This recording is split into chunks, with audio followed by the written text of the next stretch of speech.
Annyeong Haseo, fans of the Boob Tube Boys. I'm Van Lee, and I'm here to talk beef. That's right, Spencer Hendricks, beef. That's right, Brian Vaughn, beef. Spencer, what do you think about beef? I love beef, but not the kind you're talking about. What do you think about beef, Brian Vaughn? I like beef. You like beef?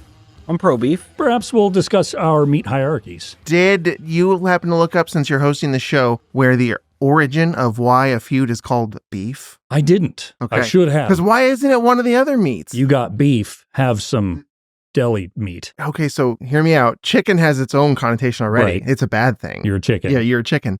So you can't say I've got chicken with this guy, because you could also play chicken. But beef is just this, and none of the other meats come in any of it, right? What about, man, I had a fight with Brian.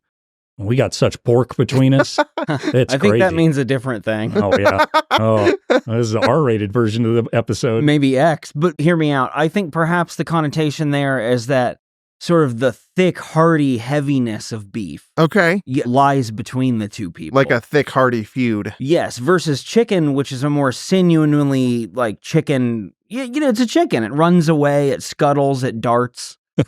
Okay, well, there's this thing, and this is related to beef, I guess, because they have A1 sauce, and I, in particular, I love steak, but steak to me is a pretty good delivery system for sauce, and I know that's heresy to some people. You're going to make people real mad. But A1 sauce has a thick and hearty version, because we were saying thick and hearty. It's too thick and too hearty. Can't even get it out of the jar. It's not worth it. Don't like it. That is a problem. Mm-hmm. You just shake that thing, and nope. No sauce. Yeah, I don't like a sauce that you can't actually use, which is it's like 30% of sauces in jars. Well, we've come a long way since we were kids, because when you go to a diner and you get the ketchup bottle, the glass ones, and you couldn't get the ketchup out, you either have to do that thing or use a knife. I feel like I've seen so many shows from that era, the joke being like you hit on it and then the whole thing comes out. Yeah, you're right. That's not a problem anymore. And that really did happen. It doesn't seem like it did, but it did. We countless times in a booth at Steak and Shake in Springfield, Missouri, Kevin Agee and I, childhood friend, would try to get ketchup out of a bottle to use on fries. Eventually it would come out. Sometimes they had a squeeze bottle, which we named Farter. You want to know why? Tell me. Sounded like it was farting when you used it. Yeah, it's pretty good, right? That's fine. It's hey, man, if you are 6, it is really fucking funny. Oh, if you're 6 years old, a fart is the pinnacle of comedy. It's the best thing that there is. Speaking of which, did you know that the Nickelodeon Kids' Choice Awards used to annually give out an award for best fart in a movie? No, they didn't. Yeah. Really? Yeah. Do you have some winners for us? No, this is just a fact I came across, and I should have actually put information in my notes about, because I was looking through some old shows for notes purposes and looking through those dumb award shows that are fake, a la the Nickelodeon Teen Choice Awards, and I happened to see that as one of their annual categories. I'll tell you, I bet Dumb and Dumber, when Harry's in the toilet and he's been fed all the Are kids allowed to watch that? Well, we did. Yeah, we did. So I think that proves it right. And anyway, he farts and poops and the toilet doesn't work. So it's hilarious, right, guys? It's funny. Yeah, for sure. There is bathroom humor in this episode of Beef also. There is. It's pretty funny. That was a pretty good transition. Yeah, it was a good segue, because we are discussing the Netflix show Beef, featuring Ali Wong and Stephen Yeun. It'll be an interesting discussion, because we typically don't talk about A, newer shows like this. We only have a handful, and B, shows that are certainly critically lauded, but as successful, I guess I would say, as this show. I noticed that I had more notes that were thematically aimed than I did for Touched by an Angel. Huh, that's weird. Well, let's talk about the creation of Beef. This is the brainchild of Korean-American writer Lee Sung-jin. He wrote for these shows Undone, Tuca and Birdie, which is, I guess, a BoJack Horseman successor. It didn't get to last very long. I think people liked it, but Netflix canceled it after a season or something, I think. Was it Netflix or was it Adult Swim, I think? Whatever Like it was Cartoon on, Network didn't let it go beyond just the very infancy stage. That has been on a list of mine for a long time. I bet it's good to watch, but I haven't seen it. Because BoJack Horseman was great. Yeah, amazing. I'd like to check it out. One of my favorite shows, weirdly. Yeah, I agree. He also wrote for something called Dave, which I think is good. But is that a newer show? Yeah. It's not the Dave Barry show from the 90s starring Harry, what's his name? I don't think so. Where the whole show is just like, man, how about apples or something, because Dave Barry. Yeah. Oh, the paper's late. Things are slightly amiss. Yeah. So Dave is a show about a white Jewish rapper, essentially, in real life, a guy named Dave. Anyway, it's a show that I should not like at all on paper. It's one of those types of shows, and then just is good. Gave it a shot, is good. Well, Lee Seung-jin also wrote for Silicon Valley. That was a very famous HBO show. Yeah, that show was doing really well until the entire cast did very horrible things to other people. Yeah, it turns out everyone on that show is awful. Yeah. Not everyone. Not everyone by any stretch of the imagination. It's really more than one, which is too many. Really just the lead, I think Thomas Middleditch, and of course, TJ, what's his face? Yeah, fuck that guy. I think that guy's horrible. Yeah, no, he had some sort of like car wreck or something, and he had a brain injury. And he has done some terrible, horrible things. He called it a bomb threat and some other... Anyway, we're not discussing that This show, is one of those cases where he was really funny on that show, and then I found out what kind of person he was, and it really showed once again. It's like, wow, some of the worst people can be entertaining. Yep. Well, Lee Seung-jin came up with the idea for Beef after a road rage incident with a middle-aged white dude. No. Yeah. So anyway, he came up with this story, decided I wanted to come up with a tale that weaves the intricacies of people doing good things and bad things, and that certainly describes Beef to a T. He shopped the rights for the show around before eventually selling to Netflix, and a couple of years later, here we are. He did say he plans on having 3 seasons of this show, which is wholly unnecessary, but I'm getting a little ahead of myself there. And I do want to announce we're going to be covering the first episode of Beef now, and then we'll be covering the second episode of Beef next week, and then we'll have a Patreon bonus show where we discuss the entire first season as a whole. So we're not really going to give you a lot of our takes on the series as a whole on these main shows, but good news, the Patreon feed is free. So next week after the second episode drops, go over to patreon.com/Bootu Inc. You'll get all of our thoughts on the season as a whole and what we think of Beef overall. Yeah, we don't want to be spoiling as we go along the entire rest of the season, but we'll talk about it there. We'll talk about these 2 episodes in a vacuum. So if you haven't watched the whole series or you've only watched the first or second episode, just follow along with us. You'll be fine. We won't spoil anything. What? Oh, it's too loud. We're in a vacuum. Well, the show also won all sorts of awards. This was at the Emmys, and it includes Outstanding Limited or Anthology Series, as well as the Best Lead Actor for both Steven Yeun and Ali Wong. So those are some high praises right out of the gate. We'll see if they hold up to our critical standards. Let's talk about the cast. I've mentioned a few of them already. Ali Wong plays Amy Lau, who is a successful business owner trying to sell her brand to a national chain store called Forster's. Wong is a comedian and a writer. She hasn't really acted a whole lot, but she does have some acting credits and a lot of stand-up comedy credits. I think of her as a stand-up comedian. That's what I knew her from. Baby Cobra. That's the only one I've seen. She's also in one movie that I've seen. It's like a kind of a romantic comedy that was really highly reviewed from like 5 years ago. What was it called? I don't remember. Good enough. Yeah, you'd think I would have put that in my notes, but I was thinking to myself, I bet Van has it in there. I have a few. I just don't have all of them. Her other stand-up special that I've seen, aside from Baby Cobra, is Hard Knock Wife. And I think in both of those, she was extremely pregnant. No, I've seen that Baby one Cobra. too, actually. Never mind. You've seen it? Okay. Yeah, I think I watched them like the same day or within back-to-back days. She's also appeared on The Amy Schumer Show. She voiced a character in that Netflix animated show Big Mouth. She was on Fresh Off the Boat, which is another successful Asian American show. And ultimately, I think she shows more acting chops in this than I ever would have guessed. I think she's pretty darn she's good good. at this. I didn't know she wasn't an actor primarily when I watched this. I when you said the name, I'd heard it, but I didn't know who she was watching it, and I just thought she was quite capable. This is a show with a lot of good face acting, too. Mm-hmm. Lots of little expressions.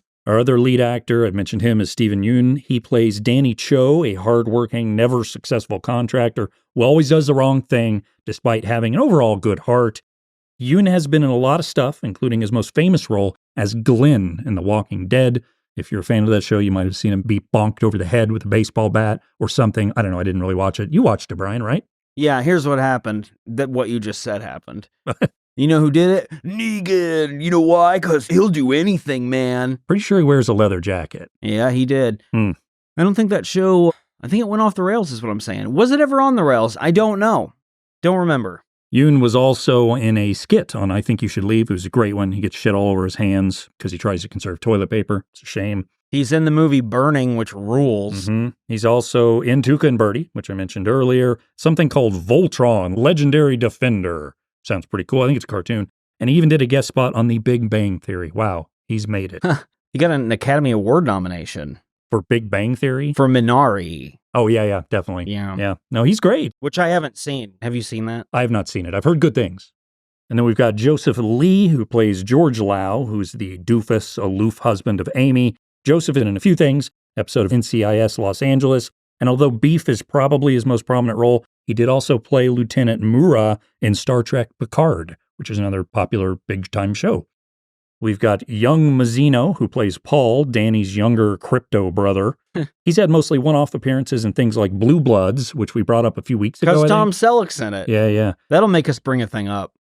He was also in a TV movie called Drama High, which I can only assume is like a high school that has a lot of drama. I've noticed on TV shows, they all have a lot of drama.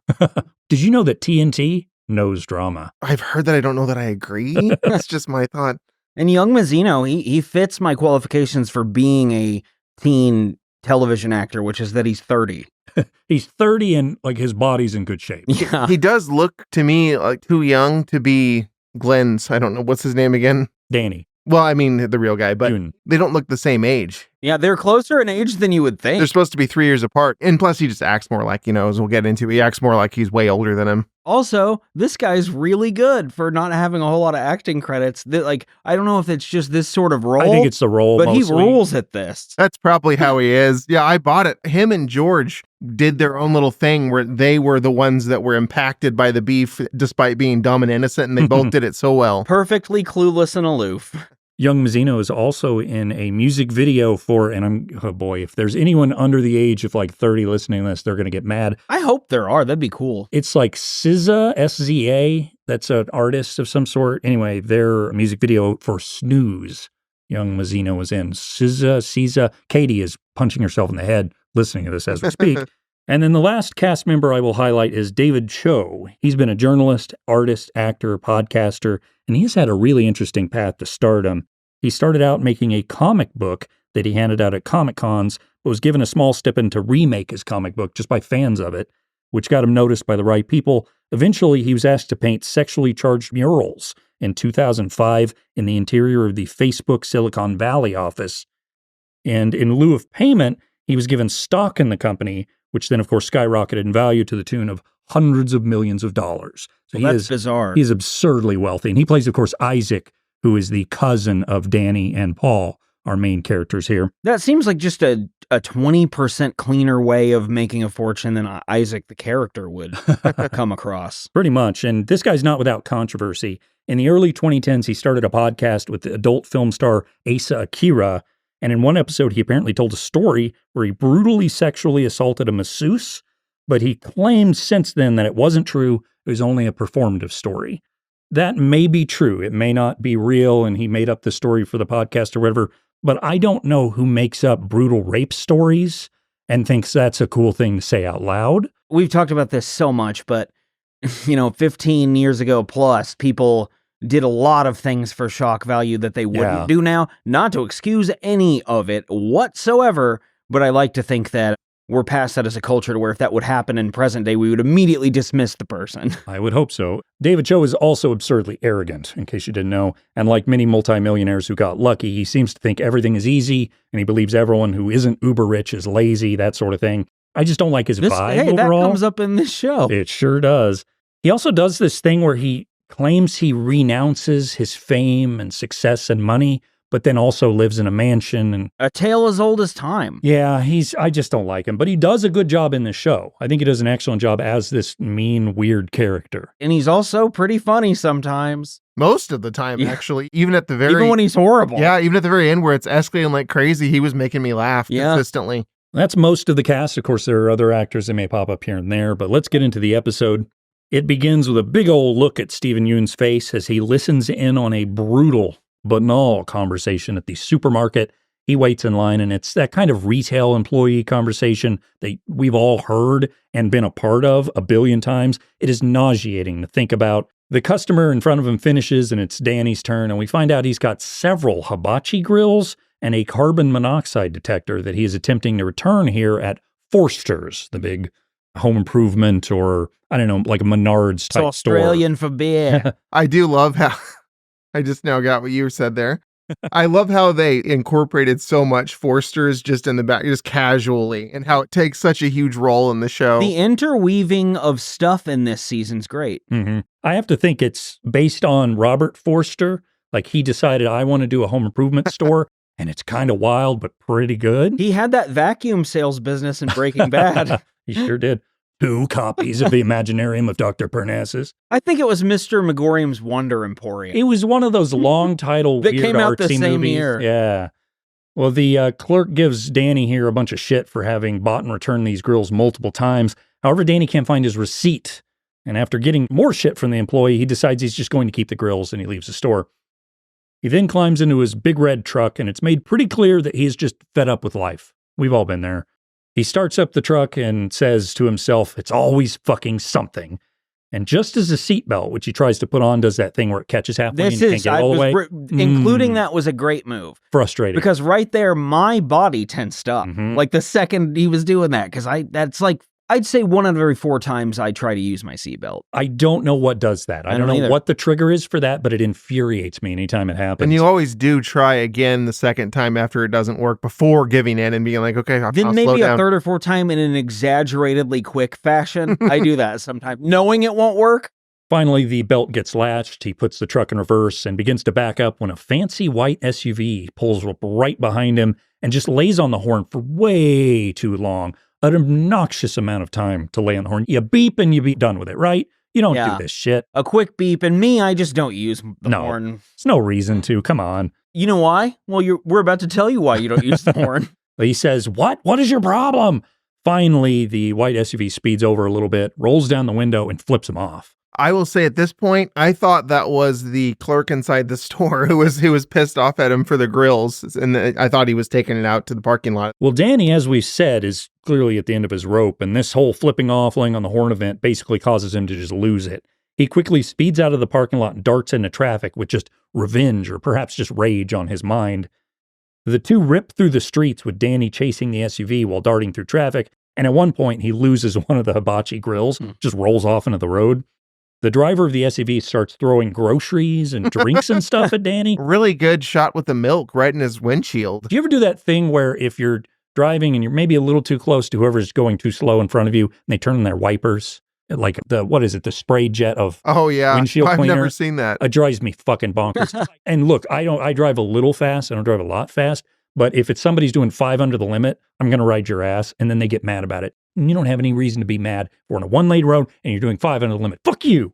I think we know who's most likely to beef among the podcast. I think we knew that a long time ago. Danny swerves through a person's yard because he sees an opportunity to get in front of the SUV. And he ends up stopping, but the SUV turns the other way and then rapidly backs up towards him. So he freaks out thinking he's about to get hit, but it stops right before it hits him. He looks up. They honk, they flip them off, and they drive off again. A little bit of showmanship. So a couple of things I really like about this for a chase scene in a TV show is I like that this sort of oversized, outsized rage happening like in LA. So you're seeing like little palm trees and like extremely nice houses and lawns and neighbors looking on. And of course, the driver in the SUV has tinted windows, can't be seen. Steven Yeun's ducking in his shitty truck, like while he's driving around. I really like that kind of juxtaposition. And then, of course, the thing that I thought was cool is we don't know yet who the driver is. We do, but we don't know who the driver of the SUV is yet. But they make the car sort of work like a person. Like the journey that we see from his perspective is very much like the car acts like Amy the character in a way. Like it's very taunting. Yeah, it's like an extension of her. And, and he's the whole time is saying, this motherfucking guy, when I get up to him, I just want to see his face. And he never can quite get up there. He does get a good look at the license plate, and he repeats the number out loud to himself, committing it to memory. I have to admit, I've done this a few times, knowing in the moment that I'm not going to do anything. Makes you feel better that you're like, I've got this on them. I've got it. I'll forget it in 20 minutes, but I have it right now. We, as the audience, then see who is driving the SUV as we hear a top 40 hit playing on the radio. It's Amy Lau, played by Ali Wong. She's wearing octagonal glasses and a dumb, ritzy, suburban, knit hat that perfectly fits his character, as we'll come to learn.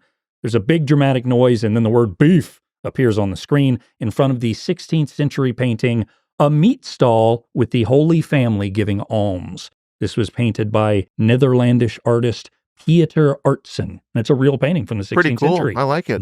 All the other ones for the episodes are made by David Cho, by the way. Oh, interesting. Spencer, I assume you especially really appreciate the brevity of the title card and intro here. And that's more modern anyway. That's how it goes now, and I love that. Absolutely. That's one thing I will have to give Netflix credit for is they have sort of killed intros and TV shows. That's true, and like we don't have a beef song to play us in. That part I don't like. That's inconvenient. Yeah. It messes like with our music? format. We need a format consistency. I don't mind having an intro because you can just Well, we go know right you through it guys if there's... love intros. Do you skip intros, Brian? I don't No. think either I one of you never ever do. have. And it drives Katie mad because she always skips the intros. But for me, it's an extra effort that I don't want to put in. I can tolerate half. It depends if Come it's on. an intro I like or not. Because some intros I like. What And do if you I'm like? I'm just going to see this 10 times.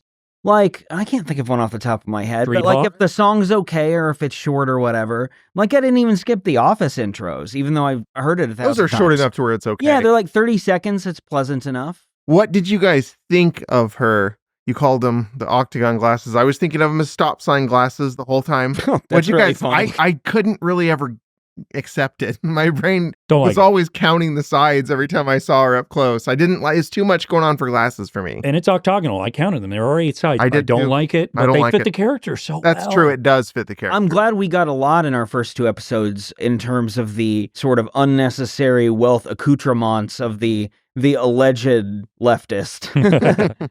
Well, returning from the credits, we see Amy still sitting in her SUV as the garage door closes behind her, and she tightly grips the steering wheel. She's maybe not messed up, but she has certainly been impacted by this car chase. Her phone beeps, and we see a series of messages pop up on the screen. We see what she's saying. They're from all sorts of people in her life. They're constantly streaming and demanding her attention. She says, "Oh, please make it stop." And really what we're learning here is that she is very much like Danny, and that life has overwhelmed her. That's the point of this whole scene.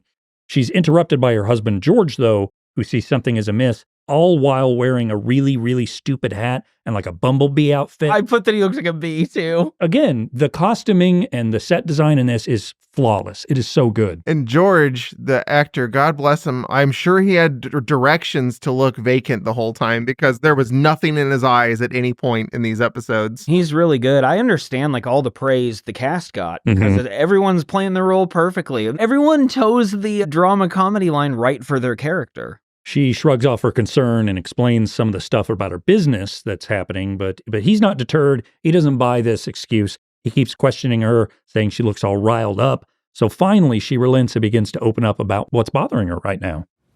Okay, well, after the meeting, I was sitting in the parking lot thinking about how many meetings and calls I've had to do for the last 2 years. Still, somehow, there's no offer coming, and it just really got to me, So then I started driving, and then there was this guy. Before you spiral, I'm gonna have you stop right there. Take a deep breath. Pause. You gotta start focusing on the positive, okay?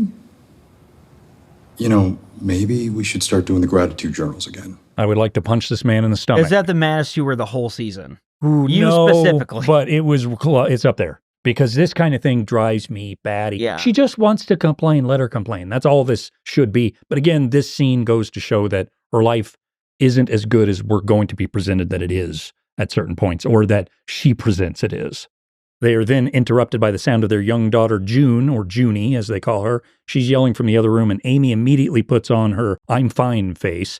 She smiles and says, "Yeah, you're right. Gratitude journals. Great idea. Let's do that." And just basically saying it through her fake smiling teeth. Kind of aware that it's just going to cause her more stress to continue the conversation. It's not worth it. Just say what he wants to hear and appease him and be done with it. That is kind of a little bit cruel of him to tell her, all right, what's bothering you? Come clean, and then cut her off halfway into it and be like, calm down. And it's kind of like the interpersonal version of how all of these people act in terms of the rest of their lives. And like, on the surface, they're acting as polite as can be, but what they're doing is just as rude as saying, "Shut up, I don't want to hear it." Mm-hmm. Back in the house, June tells her mother that Daddy created some new art, and you know what? You're going to fucking love it, Mom. She leads Amy over to the piece, and it's this hideous orange and blue blob. I put glitter turd. I don't know. There's something about those after seeing them over the course of the episodes. They started growing on me. I could go for a want blob. one. Yeah. I wouldn't mind shelling. I'd pay like $10 for it. This monstrosity would go great in my room. Yeah, if I see one of those things at Ross on one of those like metal shelves, sure. You stick some, I don't know, incense in it or Potpourri. something. Hideous blobs. And it's featured prominently on the counter. And Amy says through gritted teeth, "Oh, yeah, I sure do love it. Wonderful." George asks her if she still plans on selling it in her store. But it's okay if you don't want to. But Amy says once again, through a super fake smile, "Oh, yeah, I'll sell it there for you, of course. No problem." She holds it up in front of her bewildered face, and the scene ends. It's perfect. Meanwhile, Danny is back at his apartment, and he's carrying those several boxes of hibachi grills that he didn't lose on the road. Opens the door in his apartment, looks around for his brother Paul, finally looks in Paul's room and asks if he's seen the receipt for the hibachi grills anywhere. And Paul's busy playing some online game on the PC and just keeps repeating, "I'm in the middle of a game." And Danny just ignores him also and tells the story of the car chase. But somewhat importantly, he reveals here that he thinks the driver of the car is a man. He still believes that. Which I realized in the moment, I certainly would have also assumed. Oh, I would have done that as if well. I couldn't see them. Well, back at Danny and Paul's apartment, Danny continues saying he's fed up with everything when he gets a FaceTime call from his parents back in Korea. And we learn a few things here through this call. A, Danny's parents are living with his uncle now, and that's not necessarily a good thing. His parents also hate each other, and the dad doesn't want to work anymore. I get that. I don't want to work anymore. Yeah, that sucks. Work's bad. Mom tells Danny to find himself a nice Korean girl to marry, and everyone makes fun of Paul, but essentially when Paul is criticized for never making money, he reveals that he actually just bought a gold chain for $2,000. And he says it as if it's a point of pride of success. And it's just a plain gold chain. What good would this do anyone? And clearly he doesn't need to be maybe spending $2,000 in their current predicament. Right. Well, Danny hangs up because of this, and he accosts Paul because it turns out the money he made to buy this gold chain is off of crypto.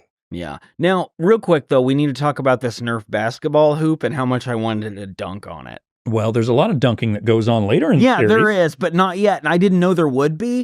So the whole time I'm like, man, missed opportunity. A few different scenes. Friends talking about that cat that they didn't show you. You see a basketball, you want to see a dunk. And you will. So if you want to see dunks, you're going to have to watch the whole season. I could see episode 8, maybe 9. It's there. I had one of those as a kid, and I played so much Nerf basketball all the time. Of course. Did you say booyah after you did so? No, I was usually pretending to be an NBA player, and they would never say that after a dunk because it's just common for them. They do it every day. Oh, sure. Who did you pretend to be? Like young 8-year-old Spencer. But who's your go-to? Were you ever Larry Johnson? Probably. I used to create entire highlights from games. Like I would recreate the actual playoffs that were happening and just do it my playoff tree my way. What about Robert Horry? I was all of them. But yeah, of course I wanted to pretend to be the best. So I was clearly Joe Dumars. I was definitely a Michael Jordan kid, just like everyone from this era and everyone from the main characters in Beef. We were all in that age range. Sure. Yeah. You know what I bet you did do? You underhand shot like guy we talked about that one time on Goosebumps about who did underhand basketball shots. I mean, as a joke, I've certainly done grandma shots before. What's his name?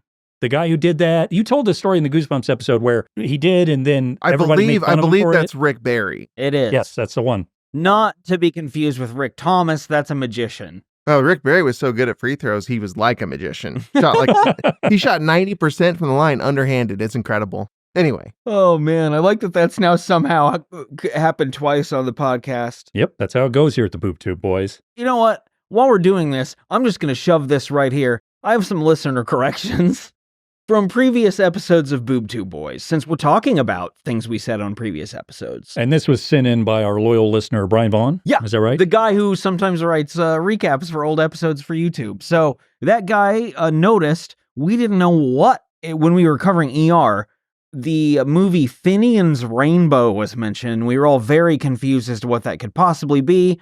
Apparently, it was the movie that Francis Ford Coppola directed before The Godfather. Wow. Had no idea. Oh, and it's not as popular, huh? No, and they didn't make any sequels to it. Finian's Rainbow 6 or whatever. And then, more important than that at all, Spencer, has there been any update on this possible youthful closet toilet? Ooh, good question. That has gone so far to the recesses of my brain.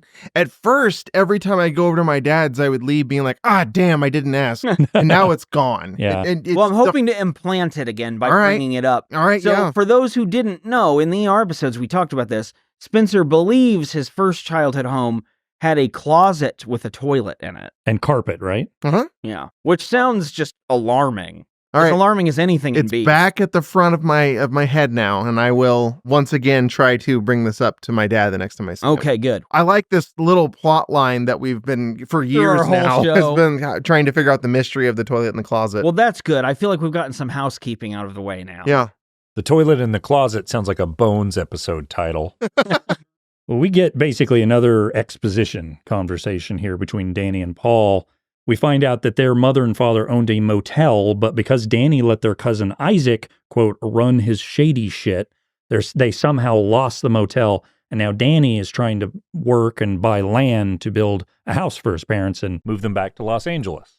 Danny gets mad that Paul is being a dick here, so he demands all of the crypto logins so he can change the passwords and shut his little brother out of it. Otherwise, Danny says, you'll have to start paying rent.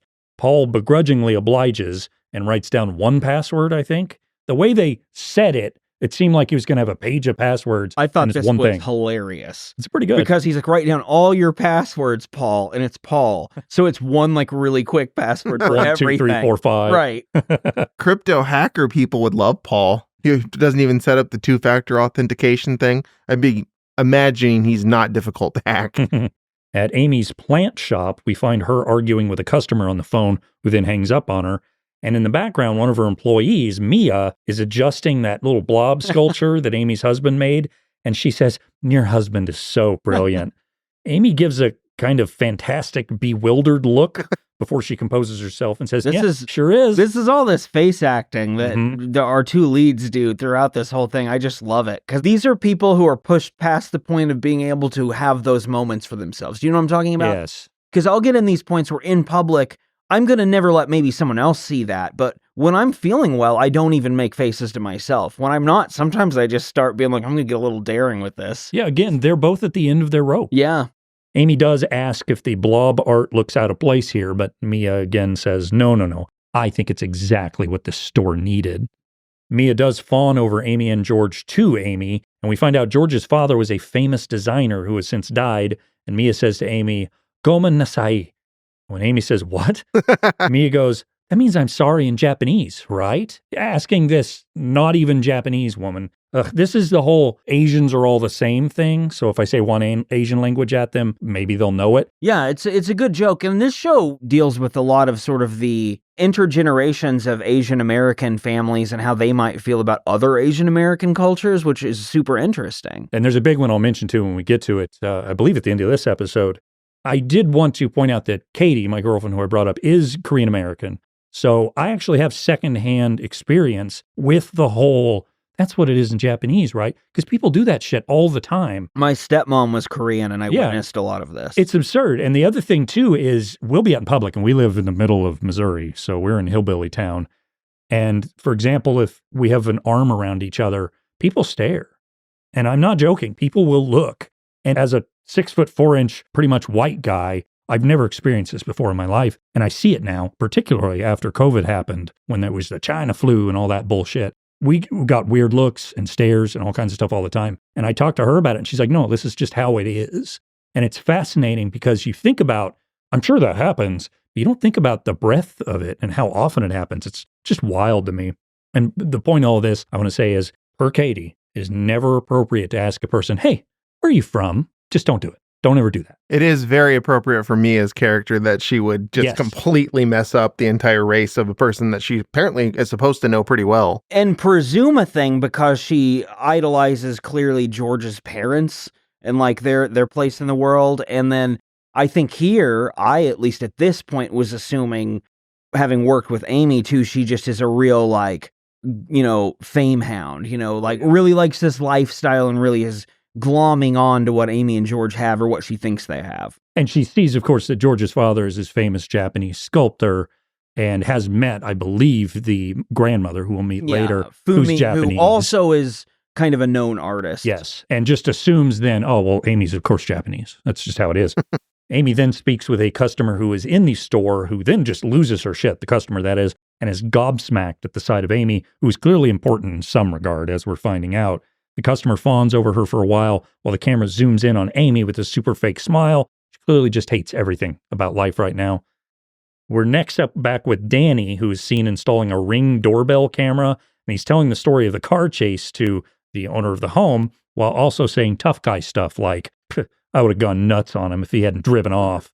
He does ask that guy for the business referrals he asked for previously, but the guy just kind of stalls and says, well, all my friends already have handymen, to which Danny does correct him. I'm a contractor, not a handyman. The guy apologizes for this misnomer, but does ask him if he knows anyone who can trim a tree in their front yard. And this is a huge fucking tree, like 80 feet high. Yeah, just I tried. Massive. It was more than I could really comprehend, which is good on the show's part because you want it to be something that you can't eyeball and think a normal person could do. But Danny does say, well, I'll do it. The guy's response is great. He has the actor just nailed it where it's like, oh, don't you need like a certification to do that?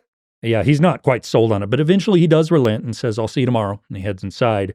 But what the guy didn't realize is the speaker on the Ring camera is on, and we hear him and his wife talking about how he was supposed to fire Danny because he's annoying. And not good at his job. Yeah. And those are both true. I love that about the Danny character too, is that like it's so easy to sympathize with him and empathize as well. But also he kind of is a blowhard. He's a bit of a shit. Every character is not exactly one thing. I really like that. I also like here that the reason he even hears this might be that he fucked up the installation of the doorbell cam because this comes up again later. It seems to be stuck on. Well, it turns out he's not very good at his job. Right. Which is a really nice touch. I don't know that I've ever seen that to where, the struggling character in this respect just kind of also sucks at everything. And I'm not saying that because, we're all in a lower economic bracket, but it doesn't mean you're bad at anything. Not at all. Quite the contrary. But you are stressed in a lot of different ways that makes it hard to perform all the time. It also speaks to Danny's, what he lacks maybe in some element of self-awareness where he was so determined to make that particular identity his own, his life, that he doesn't recognize, hey, I'm not even good at this. Let's might find not be a something strength. else. And even in this situation, he's not even focusing on the execution of the task. He's trying to drum up more referrals during it. Like, it's just not, because he has to. He doesn't have another employee to do that for him. I think a very important part of this, and again, we'll probably talk more about this on our Patreon bonus episode, the character of Danny is likable. I don't necessarily think he should be as likable as he is because of Steven Yeun's performance. I think he does such a good job with it that if you had another actor who didn't do as good a job with it, he might be more hated. There were still moments where I thought he was the worst person ever. He's definitely not all bad. He's done terrible things, but it's more like stuff happened to him that made him that way. Yeah, it's a really nice balancing act because when he does some truly evil stuff, you kind of understand he's doing it because he feels so just betrayed by his own existence almost. He's been so run down. Yeah, but the show is wise enough to make him do stuff that like no one we know would do. Early in the show, when he kind of makes some inroads to good progress, I kept being like, oh, good, he's just going to start doing good things now. I was hoping for that. It just never comes. This isn't spoiling anything. This is a 10-episode thing. They don't just immediately become friends. But there are points throughout the first season where it tempts you, where I'm like, it would be fun if they did a team up. But then, inevitably, nobody learns. I don't know about you guys, but I've got to go do a beef. So let's take a break.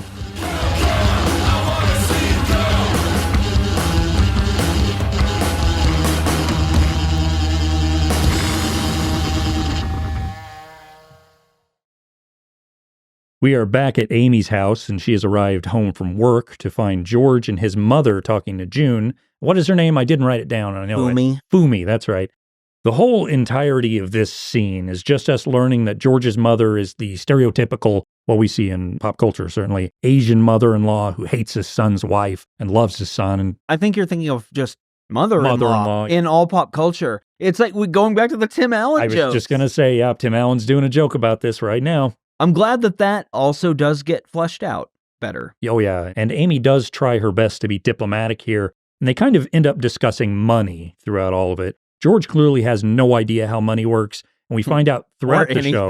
Well, he's basically never wanted for anything because of his successful artist father, and while Amy, on the other hand, grew up in poverty and is very conscious of money, thus she's really banking on the potential deal that's coming up with the owner of the hardware store chain, Forster's, who we'll meet shortly.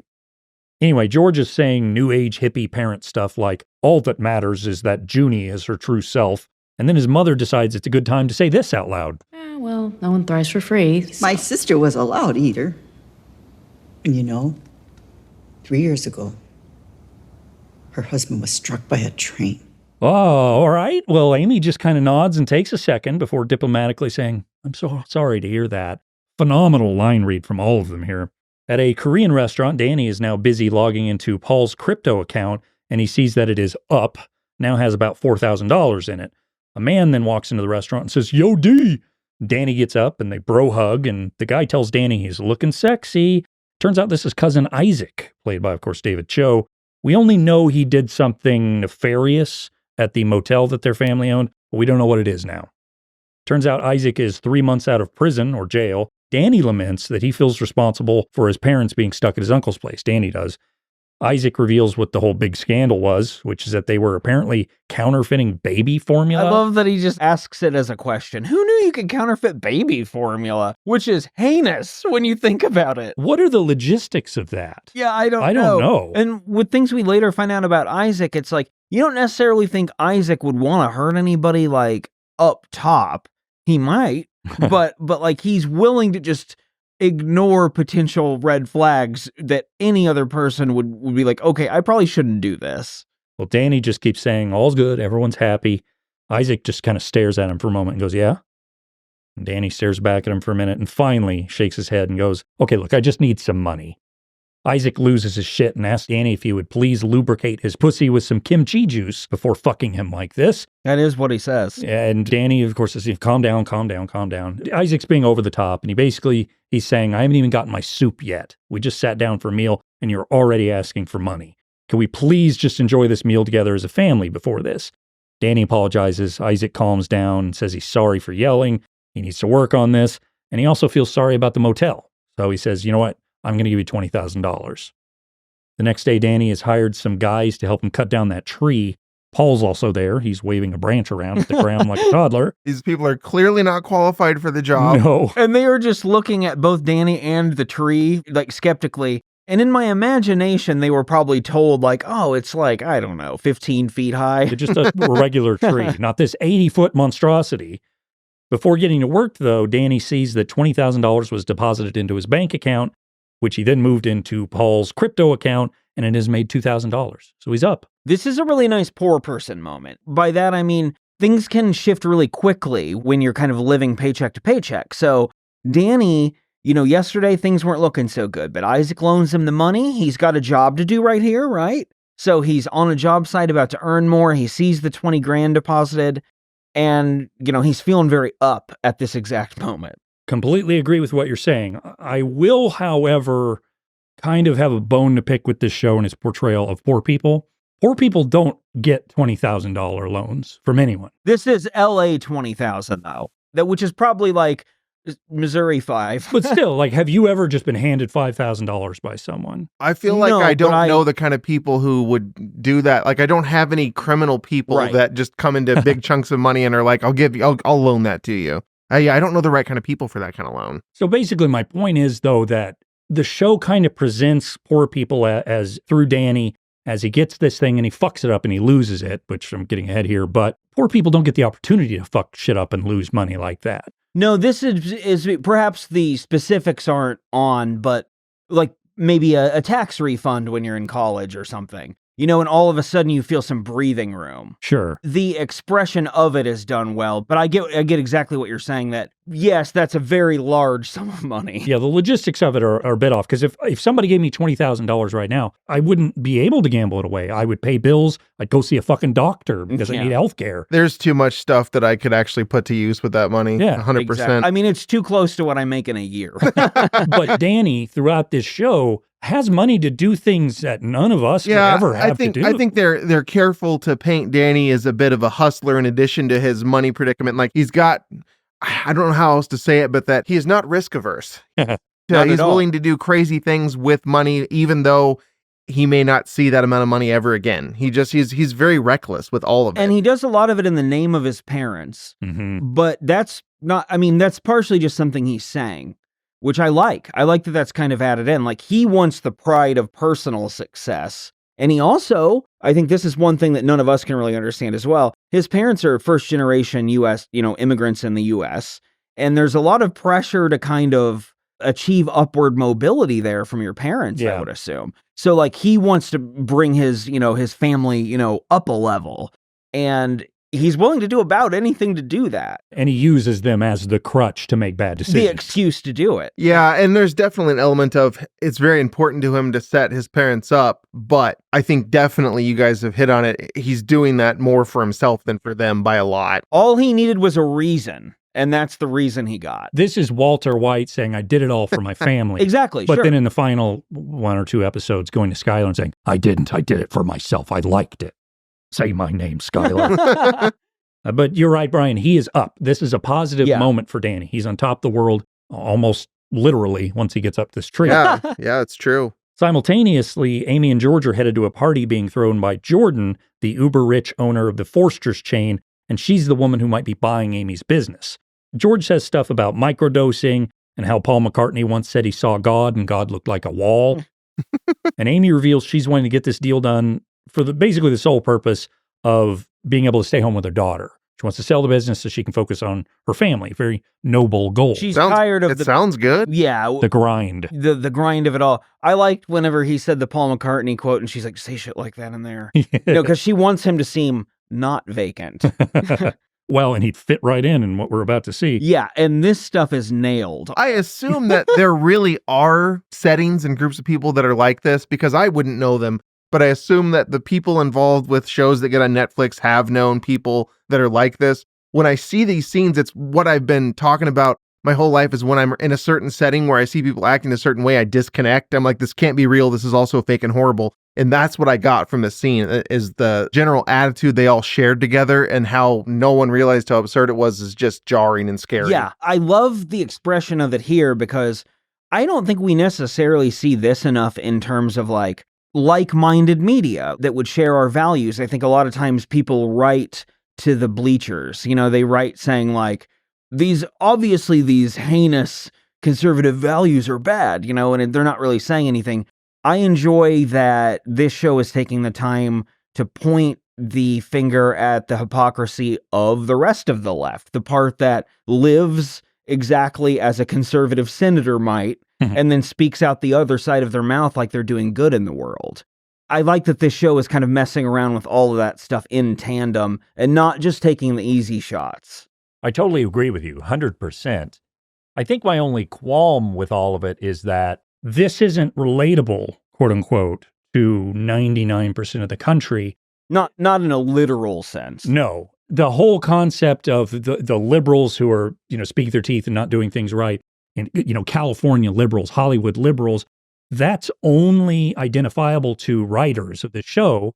Jordan throwing the party and that kind of Hollywood elite scene, I think that exists because the writers of Beef live in that world. Yes, I agree. And that's what I was saying is I'm sure someone knows these people and that this is real and in someone's life. And it's pretty easy to buy into it as an existing thing even without experiencing it because we know sure, Harvey Weinstein donated to the right causes. I've seen elements of that sort of society just, never like that. No, because none of us get invited to stuff like this for some reason. And honestly, I mean this of course you know this, but I want to clarify, I would not want to go. I could not do that. I could not be in that setting. My skin would burst. You couldn't get it to happen. I think our views on this sort of stuff are well established on the podcast. However, if someone wants to invite us to any sort of TV award show where you have to dress up, sure. As a TV podcast, we will go. Yeah, absolutely. I think my big problem would be I couldn't do what Amy does. I couldn't grit my teeth and smile through it. No, that's the worst. Call out the hypocrisy or just, if Jordan said bullshit to me, I would be like, that's bullshit. And look what it's doing to Amy to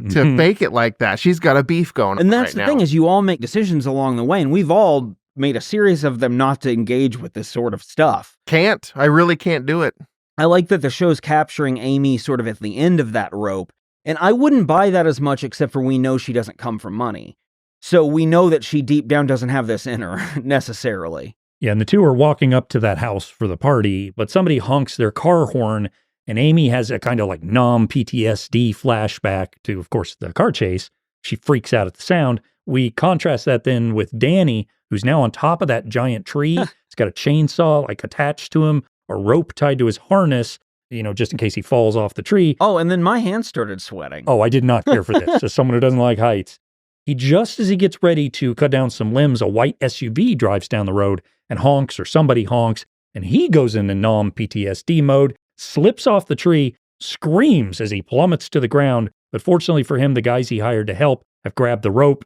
They hold him and he stops just before he splatters on the ground. Good timing. He starts chuckling and laughing because obviously he almost died, but he's alive. The relief of not being squished. But then, of course, on the Ring doorbell, we hear a voice echo out, "Hey, Danny, can we talk to you for a minute?" Yeah, because that guy's immediately thinking, I do not want this guy dying on my property and it being my problem. When we also know he does not have any credentials to do this. So yeah, he's obviously fired. And as Danny's leaving, Paul pretends that his boy who lives, because Paul says all the time, my boy, yeah, my boy. Always he's going places with his boys, he's playing games with his boys, doing crypto with his boys. He says his boy who lives super close is going to pick him up because Danny's saying, hey, get in the car, let's go home.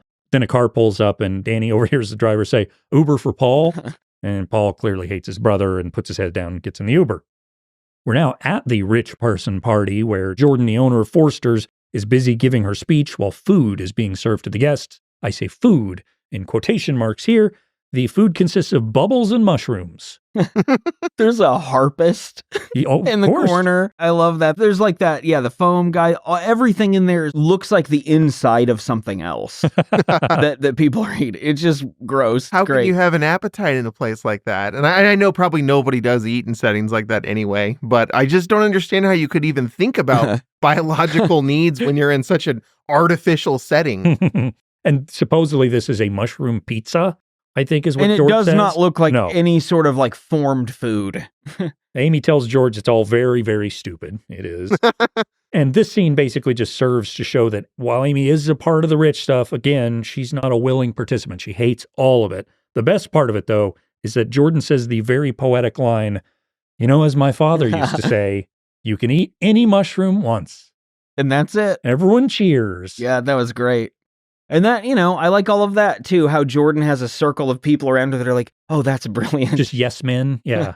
The only other thing of note here is that we do see the character of Naomi. She's fairly important. She gives a toast to Jordan, revealing she married Jordan's brother in the process. She also says, I remember the first time you took me foraging, Jordan. Like these people actually went foraging for mushrooms. Come on. Hog and find you a truffle. Yeah, like Nicolas Cage and Pig. Does he find truffles? Yeah, he has a hog. He has a pig that does that. Yeah. But the thing is that someone takes that pig. That's not good. Yeah. Does he get it back? You'll just have to watch and find out. I do want to watch that movie. Yeah, you'll like it. I do too. It's good. Next up, Danny is at some big empty plot of land with a for sale sign by it. He's eating a bunch of Burger King. He calls the realtor listing on the sign several times, each time getting voicemail and saying he wants to buy the land because he, of course, runs a very successful contractor company. As he waits for a return call and continues just eating an unhealthy amount of Burger King. And this is pointed out later, and I could not believe it was pointed out, but I added it in my notes already. These are those long chicken things, chicken sandwiches that I, from childhood, love. Like, I don't know why. I've had one. They're so good. They just have mayonnaise on them, and they're like 8 inches long. And it's some kind of tradition of his to eat 4 of them. Yeah, we find that out later, and that does a great detail. It's while he does certain like the work things or whatever, and he's made it into some kind of weird, fucked up tradition that like actually seems kind of cool. When I look at it, it's like it makes me want to go out in the middle of nowhere and call people trying to get land and eat a bunch of Burger King. It just sounds will fun. not be long until I eat that exact sandwich. 4 of them? Do you think you could? I guarantee you that's not possible. I could eat 2 though. I don't know. I could eat 2 if when I was a growing teen, I could just eat anything, and I could eat 2 of those easy. Well, let me tell you about Burger King, guys. You can have it your way. By all means. I kind of like Burger King, I do too. But rarely. That is not one I could eat with any regularity. No, it's better occasional. It's no Jack in the Box when it comes to their little tacos, but they have tacos that are pretty shitty and good. In that way, that same way. They're crunchy and greasy. Yeah. But I also like their little chicken fingers. I would say it's probably been a couple years since I've had Burger King, and that's common for me. Sure. But then when I do have it, it is really good. Did you know that when we were kids, they had the Burger King Kids Club? They may still have it. And the kid in the wheelchair. His name's Wheels. Yeah, I think they could have done better. Probably. Giving him an actual name. Because I think the other ones are like Betty, Johnny, Wheels. It does sound as though their product placement worked. We're all very excited about Burger King right now. I think that they need to rename it. We've all decided Burger King's pretty good, but maybe King is a little much. Is that right? Would you guys agree? Burger Duke. General Burger, Monarch, yeah. Yeah, Burger Duke. Burger Count. That's what I think. Or Count Burger. Whoa. Yeah, I was My going to name say, is Count Burger. it's like they had the Count from the chocolate thing branch out. They're like, well, you don't need to just do kids cereal. You go ahead and do some burgers. No, I know what it is. It's like, one Burger King chicken sandwich. Two Burger This King is like chicken the sandwiches. Count Chocula version of Fat Elvis. It's like late in his career. I remember back in my young days when I was famous for my cereal. As Danny does wait for a return call from the realtor, he continues eating his Burger King. His phone finally dings. He checks it. It's actually his crypto balance. It is plummeted. It's not good. He's down to about $2,600. And not plummeted it in an amount that's like anything you could recover from. No, gone. He takes it better than most people would. I mean, he's horrified, but that is way worse than even he showed on his face. This was, during my first watch before I was taking notes, this was the thing that mentally struck me as a really good choice. Because I can't really see any more TV shows where someone yells into a chasm, and I thought that was what was coming. He got bad news out in an open land area. So I was like, he's going to fucking yell out into the chasm. But he buries it, which is what this character would do for now. His face is red and veiny. Yeah. He's not happy. And he almost chokes on his food. This is something, okay, I don't know if this is just because he's choking while chewing partially, or we're supposed to also read into it extreme nausea. But I get waves of extreme nausea when I get stressed out. Anxiety. Oh, yeah. Well, he's got a mouthful of Burger King when he sees And this. it looks legit. Normally a good thing. Like the actor is eating all that Burger King. It's probably in Steven Yeun's contract. He's like, I want to really do it. I want a lot of Burger King. I'm not doing the show unless I get Burger King. But he almost vomits it up. But he keeps it down. And honestly, logistically, clearly Burger King paid to have some role in this. And they're not going to let them vomit their own brand up. So he keeps it down. And in fact, he does the opposite. Even though he's nauseous and in bad shape, he walks over and starts stuffing more. Stuffing fries in his mouth. It's impressive. It's a ton of food. Well, as you know, Spencer, if there's a cure for vomit, it's the new BK $5 duo deal featuring the Whopper Jr. and BK Royal Crispy Wraps. That sounds amazing. Only $5. Back at the rich person party, Amy's at the bar. She's speaking with Jordan now, who is delighted to learn that Amy is married to Haru Nakai's son. And so Amy invites the uber wealthy woman to an art show the following night. Jordan says some really pretentious shit, stuff like, nobody in my family understands culture. That's why Forster's is stuck in the past. And Amy, using her best kiss-ass ability, says, that's why you're here, Jordan. The idea also, that's why my national chain store is stuck in the... My national chain store can't have culture. No, it can't. You're right. Exactly. It's a national chain store. It is an impossibility. This works, of course, and Jordan just soaks all this kiss-ass stuff up. Jordan pulls Amy in close and says, look, there's a reason I invited you here to this mushroom event, and it's because I'm drawing up a term sheet for Forster's to purchase Amy's business. She does warn her that there will be a few weeks to a few months worth of diligence, but don't worry about it. Don't worry about it. But then she tells her, don't fuck this up, because as we know, I can just go to China and copy your shit for far less money. And she says it in the way where, I'm kind of, but it's a threat. It is absolutely a threat. And Amy does not miss a beat. She smiles and says, exactly. I mean, keep the jobs in America, right? Plays it off perfectly well. But again, she comprehends this. She hates this world, but wants to get her business sold. So she plays it well. Later that night, Amy is lying in bed watching a Ring camera video of her car chase from the perspective of the house, which both her and Danny drove through, and they royally destroyed the plants, flowers. So the homeowner's clearly looking for these drivers. And this, of course, becomes a plot thread throughout the show. But first, I do want to mention the comments on Nextdoor, the app that she's watching this video on, because I thumbed through them. My favorite one is, did anyone call the police? And there's a response to it, which is, defund the police. That's somebody who's out there screaming ACAB.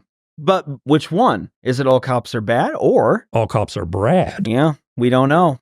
We don't know. Let me ask you this. Do you guys have experience with Nextdoor? I signed up for it at one point, and yeah, I didn't use it very much. Please do. And I'll tell you why, because I have it. I don't use it. I don't post anything, but every so often I'll get a notification and I'll click on it, and I will lose an hour going through this site because it is Facebook, but the Wild West. The people who get on there say the stupidest, weirdest, meanest, most vile shit, and it is a train wreck worth looking at. It makes sense because it's people who would be like, I'd like to spend my time updating things on here. Gossiping about the goings-on and the people who shouldn't be in my neighborhood that are, in the cases of neighborhoods like this. It's almost universally old people who are like, I saw some children walking down the road today. The police need to get out here because they're going to rob me. It's a bunch of people playing a fake tower defense game. Yes, very good. Anyway, Amy thinks for a moment and then looks over to notice George is asleep. So she gets up and goes to their closet where they have their wall safe. She tries to open it, but the password seems to be wrong. And the password, of course, for this ritzy rich family is 2222. I gotta say, as far as rich people things, I like the idea of a wall safe. I have one. This is just like me in the hidden bookcase room stuff, though. I like the idea of I think it's an extension of the horny little box boy thing. It's just a neat, right angle, square, clean surface. It's very pleasing to the eye. Yeah, I have one. It's not bolted to anything, so I can just pick it up, move it around, because we rent, but it's got my drugs in it. I bet it goes just like this is about to go. I bet this is what you do. Precisely, yep. I take those drugs and do terrible things with them. Well, not terrible to me. Not yet, anyway. She jiggles the handle to the safe, but before she can do anything else, she hears her daughter scream for her, so she rushes off to the little girl. June has apparently had a bad dream, so Amy has a heartwarming conversation with her explaining how wonderful it was when the little girl was born, and this continues to show that she really wants to close this deal. She wants to be at home with her daughter. And also has like a yearning for before she got involved in all this. Yeah, before all the craziness took over. The ease of life back then, which is a sentiment that people always have that isn't necessarily accurate.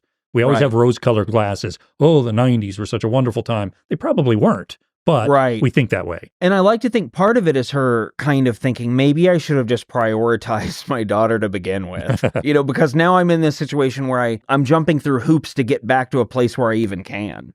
We contrast all this with Danny, who's back at home, and he's in his bedroom saying, nobody understands me, but they'll be sorry. When I'm dead, they'll all see. They'll fucking see. And then we finally see exactly what he was doing with those hibachi grills. Which this had not occurred to me. No, I couldn't have guessed this. You said the carbon monoxide in the first scene that he had. I didn't even see that. I thought he was doing some kind of Isaac level scheme or something, like he was trying to make money off the returns. Absolutely. Especially when they mentioned that later, I was like, oh, he's trying to back out of doing a scheme because he feels guilty about it. Mm-hmm. Well, evidently what he did is search on Quora what the least painful way to kill yourself is, and he stumbled across a post by Sonny L., retired anesthesiologist, who explains that CO2 poisoning is the way to go. He basically has all of these hibachi grills lit, surrounding him in the room, and he has a CO2 detector, which begins to go off, meaning, okay, the levels are high, he can start breathing and he'll kill himself. So he sits down, he's resigned to his fate, begins to slowly breathe in noxious air, and as the detector continues beeping, he then hilariously shakes his head and says, nope, this isn't it. And he gets up and rushes to the door, opens it, and takes a big breath as he's also covering the grills, trying to get the fires out, and burns his hand, of course. The show does a good job at measuring out how much it wants to push tonality. And then by the end of the season, it's pretty far. Oh, boy. Which is cool, though, because they don't make you swallow that pill at once. You have to be... It's a slow burn. You have to be adjusted to it. So I like how this scene is somehow kind of funny. It is most of it is incredibly sad, though, when you really understand, this is where he is. This is the depth of it. I feel like there's only one episode where they don't try to offset the horrible stuff with lightheartedness. And they do a really consistent job of that throughout. And it's not always in your face. The funniest part of the scene to me is how he's like, come on. He's annoyed at his laptop. Mm-hmm.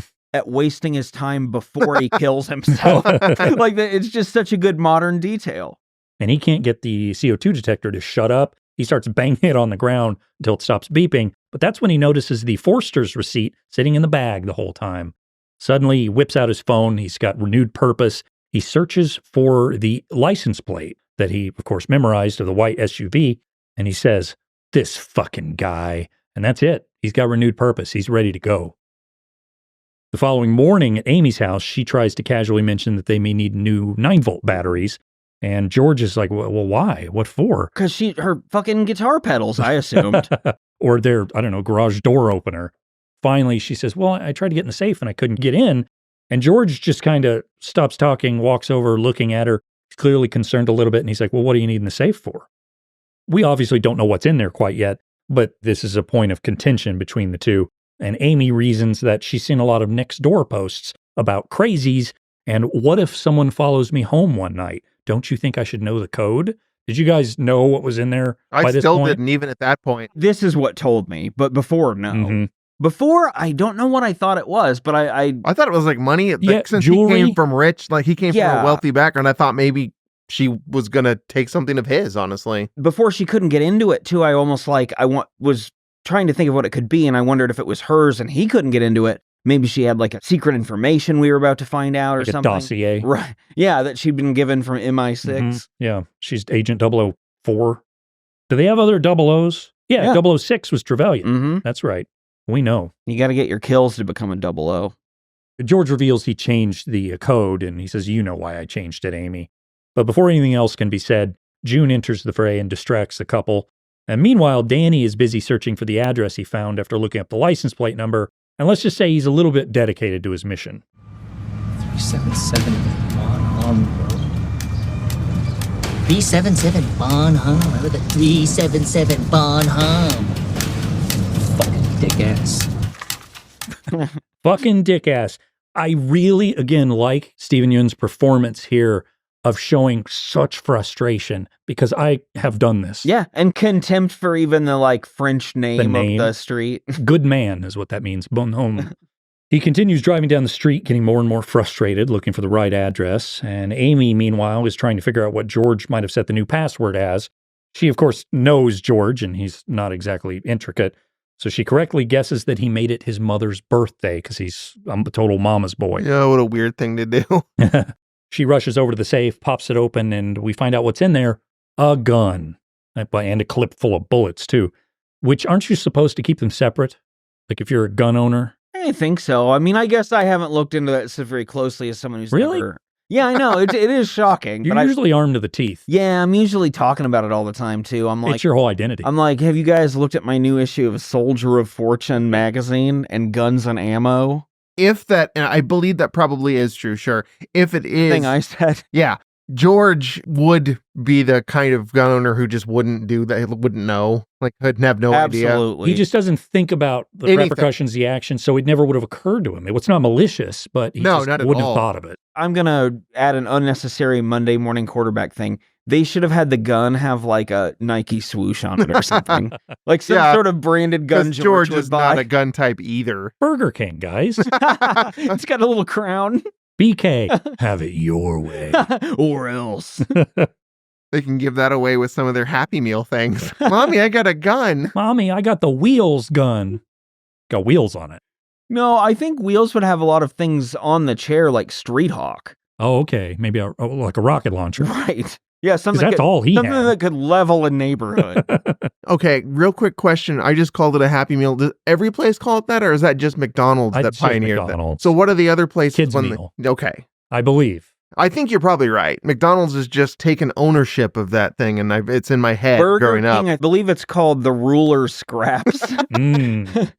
Well, she pulls this gun out and begins to place it against her face, all while we shift back to Danny, who's pumping himself up in the car by going, "You want to go? Let's fucking go, motherfucker!" And he's already a couple times told fake accounts of the road rage incident where he allegedly acted this way to someone. He's a big tough boy.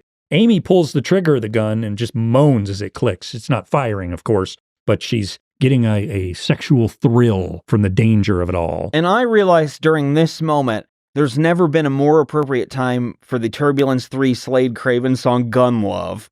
It's perfect, man. And I was trying to think of the lyrics, but it didn't come to me. Well, one of them is Just Shoot Me, Baby. Yeah, gun love. You feel the... Yeah, whatever he says there, that's another lyric. I mean, we pretty much nailed it. Yeah. She eventually begins to just start masturbating Yeah. with the gun. This is her thing. It's her Mhm. kink. Really turns her on. Who am I to judge? Steely Dan. Have at it, Amy Wong. Amy Wong. Hallie Wong. You can, yeah, Al- you just wait, added the Ali character Wong, yeah. name to the actor name. I got it right.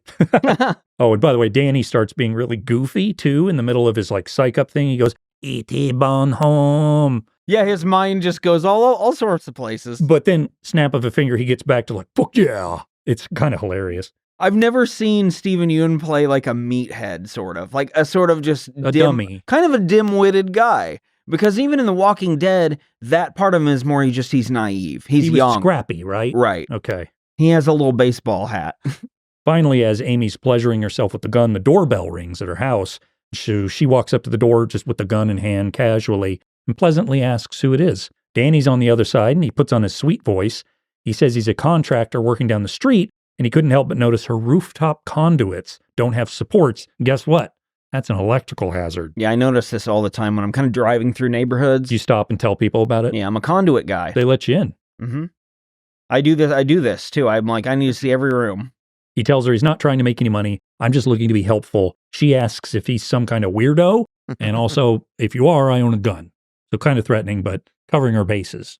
I also just love the imagery of her being like, are you some kind of weirdo? After she's been masturbating with a gun and it still has it to her face as she stands on the other side of the door. And all of this works, by the way, because she puts the gun away and says, hang on a sec. She then invites him in to check out the house. And they have just wonderful conversations. They lament each other's troubles to one another. You know, like, I work hard, nobody appreciates me. But obviously, we as the audience know Danny has an ulterior motive here. And at no point does he just think, wait, you know what? We could just bury this. Yeah, be nice. Yeah, exactly. Well, and he does still think it's the husband. He does at this point, but like, that's what's funny is his mind is still working. He's not even registering how much they have in common. And he's fishing for information, of course, and she's just trying to connect with another person. At one point, he notices the family pictures and says, oh, your husband's Japanese. And she confirms it, and Danny gives of course, this fucking asshole's Japanese look, because in world history, Korea and Japan do not have good relations, mostly because Japan was horrible and enslaved Korea and did some terrible things over the years. I mean, they did it right before World War II, before Korea was liberated. So those two nationalities tend not to have good opinions of one another. Danny also, we find out, pretty much has some very traditionalist coupling views. Yes. Danny then asks her, of course, where her garage is. He wants to see the white SUV, and Amy shows it to him, and he says stuff like, oh, I definitely see some warp in your beams here, because he's still keeping up the guys. And Amy continues to lament her struggles to him. So he sets her mind at ease, and he says, like, don't worry about remodeling. It's fine. You have a timeless kitchen. And that gets said several times in the series. It's great. It becomes lazy later on when he leans on that one thing he said because he knows it works. I like how words are used as weapons when they aren't even the pointed ones in this show. So like a stray sentence like that can come up and be used as an excuse, as a legitimate like point of, my kitchen's fine. She does that later. This show does a lot with language. It does. It's pretty good. Finally, he mentions the white SUV in the garage, and he says, hey, this is a nice car. Does your husband like driving it? Which is a weird question to ask. And she says, well, actually, he drives the minivan. I drive the luxury SUV for work. Oh. Danny gets it. Yeah, it dawns on him. He realizes she was the driver, so he nods and he says, nice. Hey, you mind if I use your restroom? And that's the best. After all of this incredible social engineering. Yeah. He's like, can I use your restroom? And this was the plan. It's so good. It's so good. And he did such a good job to get this information. Most people couldn't do that. And then he does this. It's like subterfuge up to this point. Yes. It's a bit later, and she calls George on the phone and gets George's voicemail and says, hey, call me back. I met this contractor, and he says we need work done, and da-da-da. But Danny comes out of the bathroom just then. So she says, oh, I got to go, and hangs up the phone. Turns to Danny and says, hey, we should exchange information. And Danny just kind of rushes out of the house before he could give her any information and basically just says, like, oh, I'm late for an appointment. Like, before we cut off to what has happened here, there's a weird part when they're getting along when he just point blank says, is your husband home, that you mentioned before. When she pauses before answering, do you guys think she was contemplating anything different? They're getting along. She's lonely. We find out later she might be even lonely. I did get that sense that she A thought little he bit. was asking to flirt with her, yeah. When in fact he just means is the guy I had the road rage incident here. I do think also there's a little bit of, because it'll be revealed in a second, is your husband home is offensive in a lot of ways. So there's that aspect of it as well. But the fact that she continues with, no, he won't be home for a while. Yeah, she's a little horny. She didn't seem upset at all that he asked that. Yeah, she was just doing the gun love thing. So like, I wonder kind of like, again, the show presents an alternative route that, again, no one's actually paying enough attention to pursue. Not that they should have, but I'm saying I like that there are a myriad of options of ways the scene could have gone. You can interpret it a lot of different ways, too. And he picked what he did. Well, Amy thinks all this is weird. Something is amiss. So she furrows her brow, gets a confused look, but she notices something in the floor right in front of the bathroom. She opens the door and says, "What the fuck?" She notices extremely yellow stains everywhere, pools of liquid on the rug, all over the toilet, the floor. And we realize Danny's whole revenge plan was to piss everywhere. That's all. He basically does some sort of James Bondian level spy mission to just pee everywhere. Everywhere. And she lets out an even more aggressive, "What the fuck?" He's had a lot of Mountain Dew. Or maybe it's the Gatorade. He mentions that later. The purple's too good. That's not true. To drink it all. And they've changed it since, but maybe 10 years ago when I would drink Gatorade, I would have neon green shits because of the dye from it. So I could buy it. Maybe it changed his urine color. Well, she bursts out the front door and begins chasing after Danny, who is now grinning and running down the street. And this is all while a Hoobastank song plays.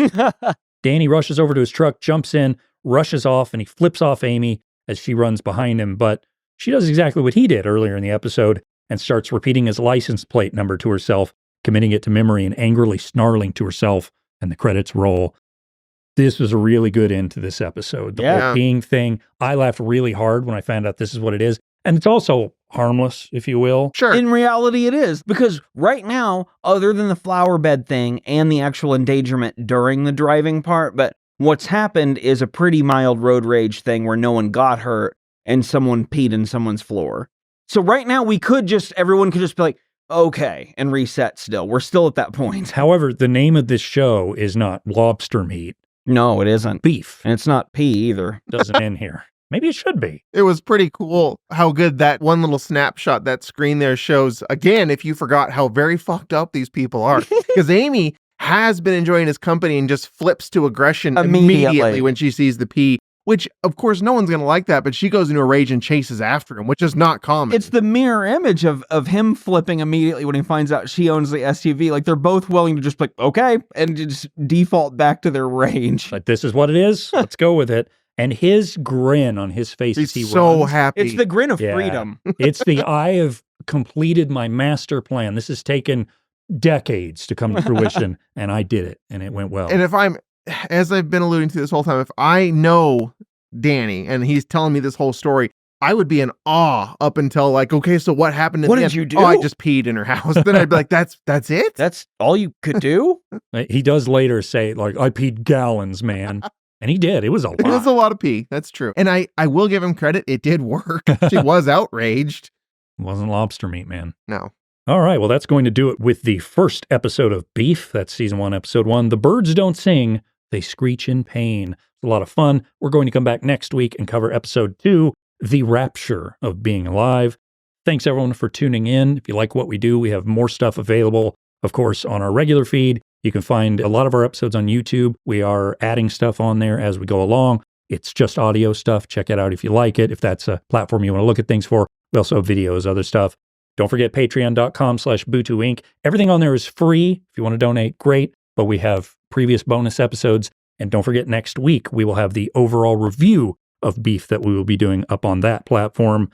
Let's see. You can find Brian and Spencer on Goodreads. Yeah, you can. What are your names? We're reading up a storm. I'm Loud Guitar Brian. I am, for reasons I don't even know, Golden Hat Mick. You pivoted. You were Admiral Turnip for a while. Mm-hmm. And now you're Golden Hat Mick. Right, Is that anything? No, That's better, It though. gets spit out of my head sometimes and I just latch on. You're creating like a cast of Spencer characters. Yeah, and they're good ones. I mean, you guys would like to know an Admiral Turnip, I would assume. Of course, I would immediately be curious. It kind of sounds like a space admiral that might be in Babylon 5. A little bit. I do think that when we create the Bootu Inc. cinematic universe with Bootu, our little sheep logo, there should be a character, Admiral Turnip.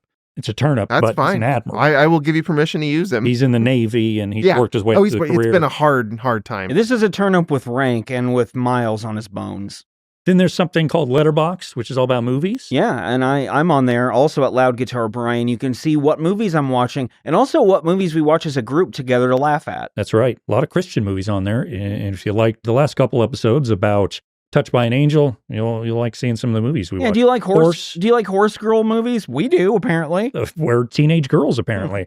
And then, of course, if you really like the show, give us a rate and review on iTunes, Spotify, wherever you get your podcasts. And on that note, I believe we have a new one, right, Brian? We do. We have a new review. Thank you. And if you give us a 5-star review, we might get a tattoo of something if you ask us. It could be anything, like Street Hawk even. Well, I think we should get a tattoo based on what this review says. We probably should.